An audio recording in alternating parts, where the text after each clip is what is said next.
এই যে দেবপ্রিয়া চলে এসছে, বলছিলাম না তোমাদের সকালবেলা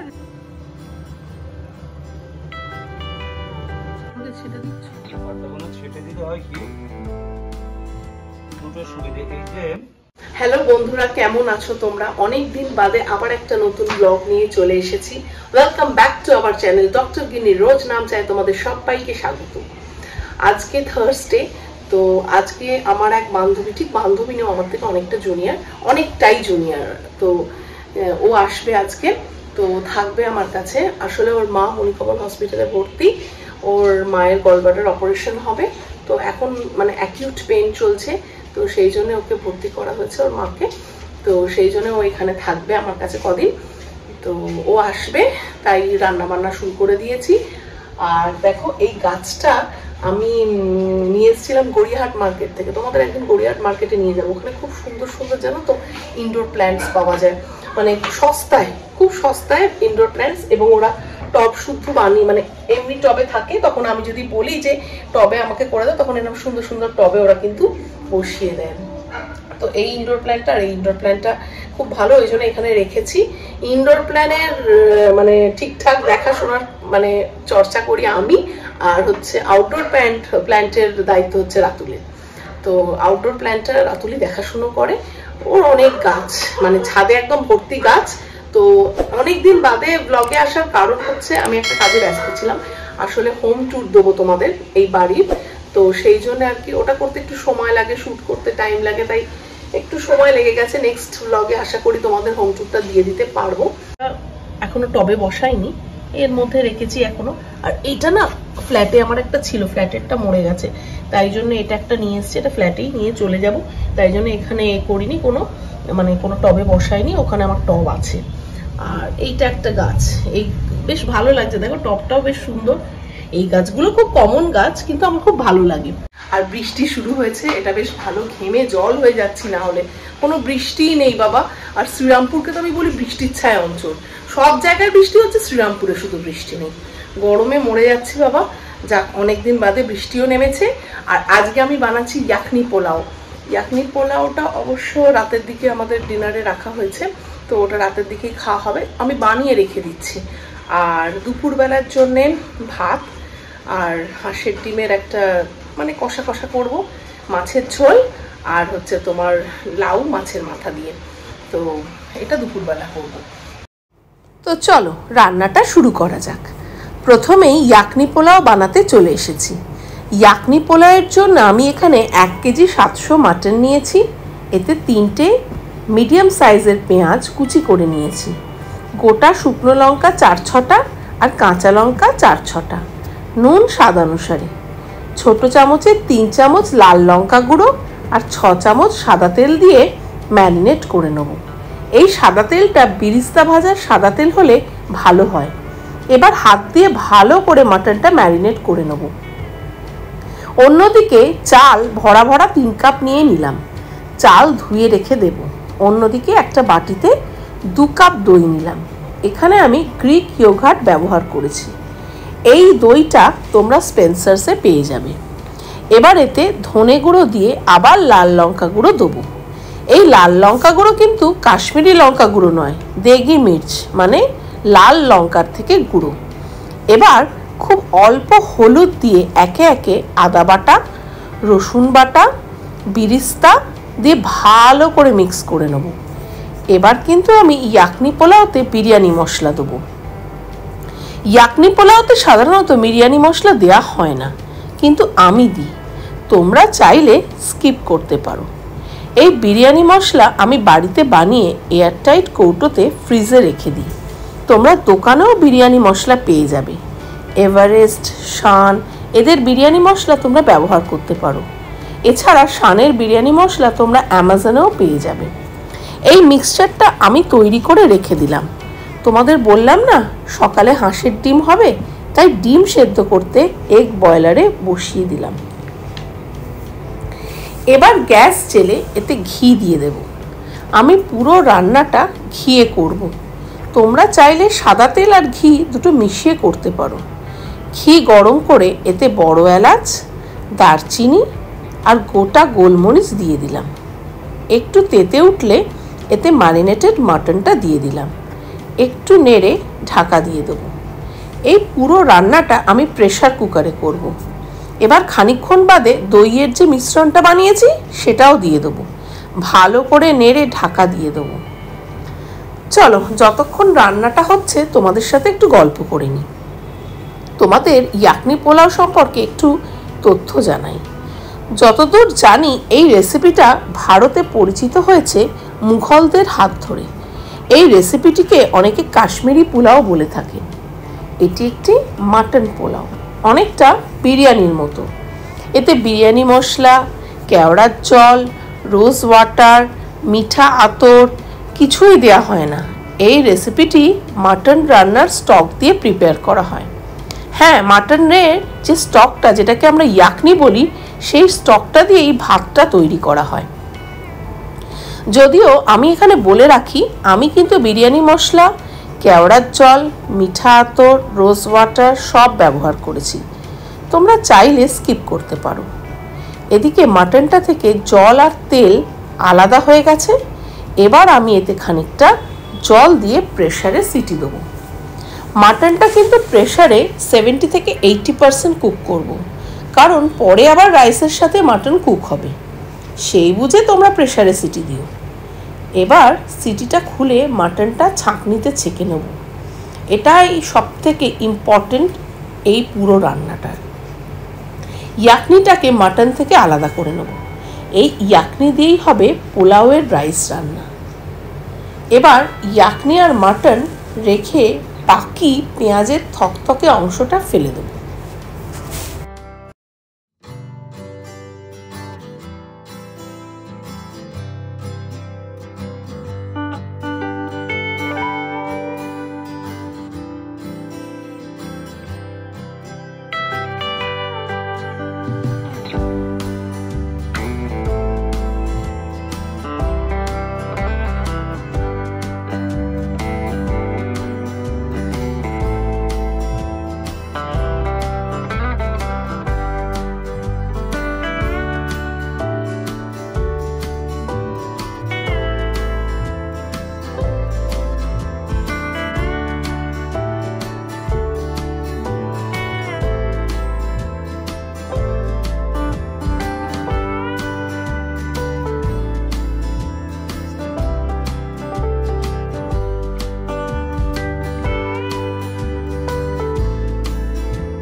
এবার চলে এসেছি দুধ গরম করতে।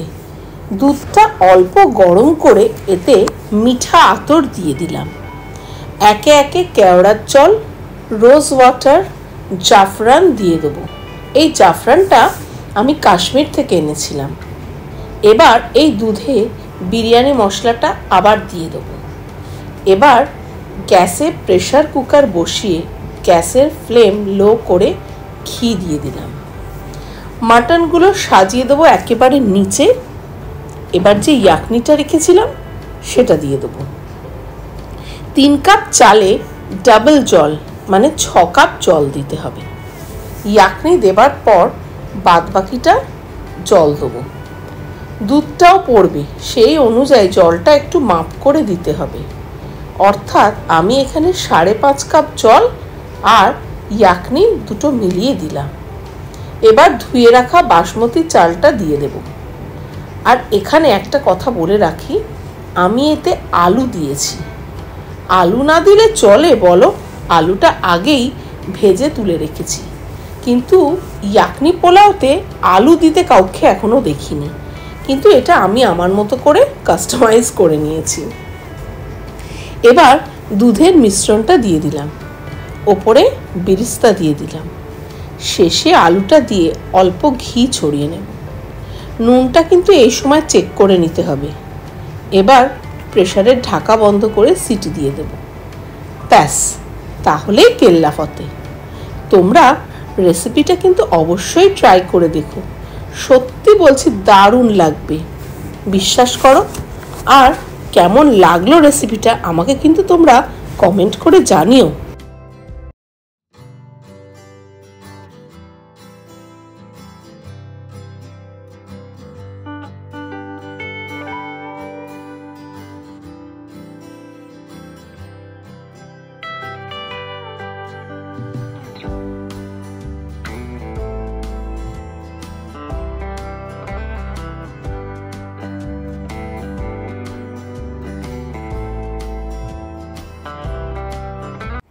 এদিকে রান্না করতে করতে দরজায় বেল। কে এসেছে দেখতে গিয়ে দেখলাম অ্যামাজনে আমি একটা দরকারি জিনিস অর্ডার করে রেখেছিলাম, সেটা চলে এসেছে। সেটা এই মাত্র ডেলিভারি করে গেল। এবার সিটিটা খুলে দেখে নিলাম পোলাওটা ঠিকঠাক হয়েছে কিনা। রান্না সেরে ওপরে ছাদে চলে এসেছি। রাতুল গাছের পরিচর্যা করছে, সেটা দেখতে ওপরে উঠে এলাম। রাতুলের এই গাছগুলো প্রাণ। কি করছো গো? এটা বলে লিপ প্রুনিং। লিপ প্রুনিং মানে ওই পাতাগুলোকে ছেটে দিচ্ছ? হ্যাঁ, পাতাগুলো ছেটে দিলে হয় কি দুটো সুবিধে। এই যে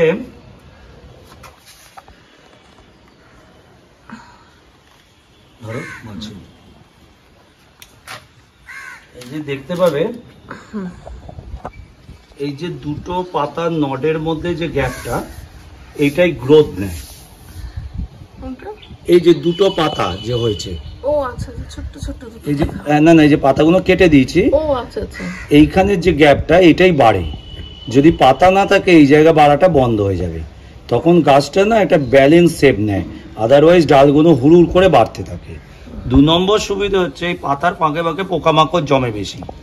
সেই আমরা যদি পাতাটা ছেঁটে দিই মাঝে মাঝে, বর্ষা পড়ার আগেই ছেঁটে দিতে, বর্ষা পড়ার পর পাতা না ছাঁটাই ভালো। তারও একটা বৈজ্ঞানিক যুক্তি আছে, সেটা আমি বোঝাচ্ছি। আর একটা সুবিধা হচ্ছে ভেতরে আলোটা পৌঁছবে, পাতায় যেটা পৌঁছয় না। তাহলে ভেতরের এই যে ডালগুলো, এই যে ছোট ছোট ডালগুলো, এগুলো গ্রোথ ভালো নেয়। তখন কি হয়, যত ভেতরের ডাল গ্রোথ ভালো নেবে তত গাছটা ব্যালেন্স শেপড হবে। আর এই হচ্ছে দুটো। 3 নম্বর হচ্ছে পোকামাকড়ের গ্রোথ ওই পাতার মধ্যে মধ্যেই বেশি হয়। সুতরাং পুরোনো পাতা ছেঁটে দিলে কডেক্সটাও দেখতে ভালো হয়। তবে বর্ষাকালে আবার খুব বর্ষা পড়ে গেলে তখন পাতা না ছাঁটাই ভালো। কেন না পাতা এখন আমরা দেখতে পাচ্ছি সব গাছের পাতা দেখো ওপর দিকে উঠে আছে, কেন প্রচন্ড গরমে ও চেষ্টা করছে জলটা স্টোর করতে। পাতা যত ফ্ল্যাট হবে, যত সূর্যের মুখে থাকবে, তত এখান থেকে জল বেশি ইভাপোরেট করবে। এবার বৃষ্টি যখন হবে সব গাছের পাতা আবার এরকম ফ্ল্যাট হয়ে যাবে, তখনও মাটিতে জল জমে যাতে না যায় এখান দিয়ে বেশি করে ইভাপোরেট করবে। তখন আমরা পাতা ছেটে দিলে কি সমস্যা হবে, জল জমাটা বেড়ে যাবে। তবে ওপরের কিছু পাতা রেখে ছেটে দিলেও হয়। বেশি পাতা হয়ে গেলে গাছ তখন লম্বা হতে চায়, হুড়ুর করে লম্বা হলে গাছের এই কম্প্যাক্টনেসটা নষ্ট হয়ে যায়। আর বৃষ্টির তো নাম নেই, একটু তখন মনে হলো বৃষ্টি এলো, এসে দুপুরটা হলো করে আছে, কিন্তু তখন একটু কালো হয়ে এসেছিল, একটু ডিপ নীলই রয়েছে, মানে মেঘের কিছু হলো না। দিয়ে এখন আবার আকাশ পরিষ্কার। আবার একটা কাজ বলে, এটাকে কি করবে? এটাকে রাখবো, একটু ছেটে পাতা ছেটেছি।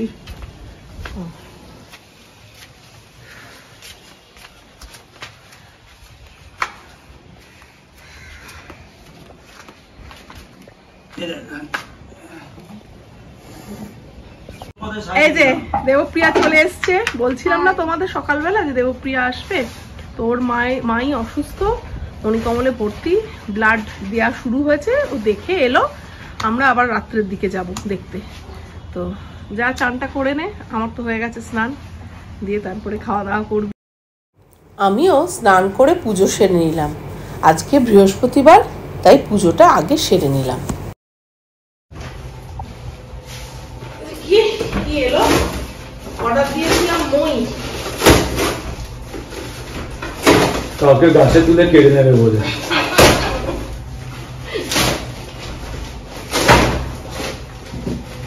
বাবা বড়ই আছে গো মইটা।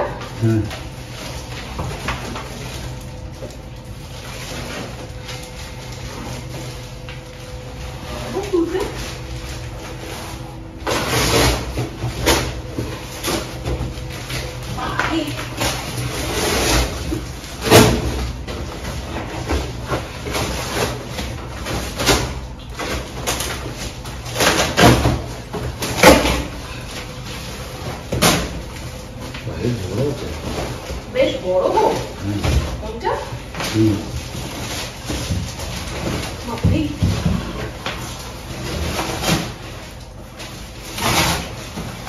হোল্ডিং তো পাতলা, দেখো বড় তো একটা ছিলই।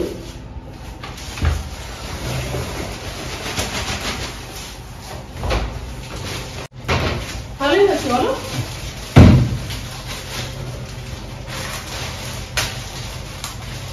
তুলে দেখে নি নাকি? হ্যাঁ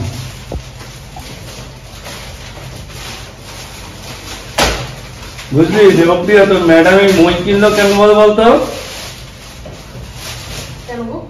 কাউকে গাছে তুলে কেড়ে নেবে বলে। চুপ করো।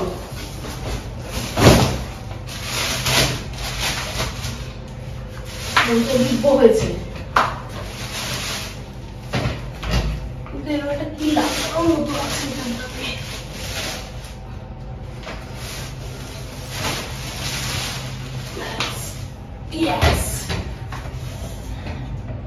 কি করে করে তো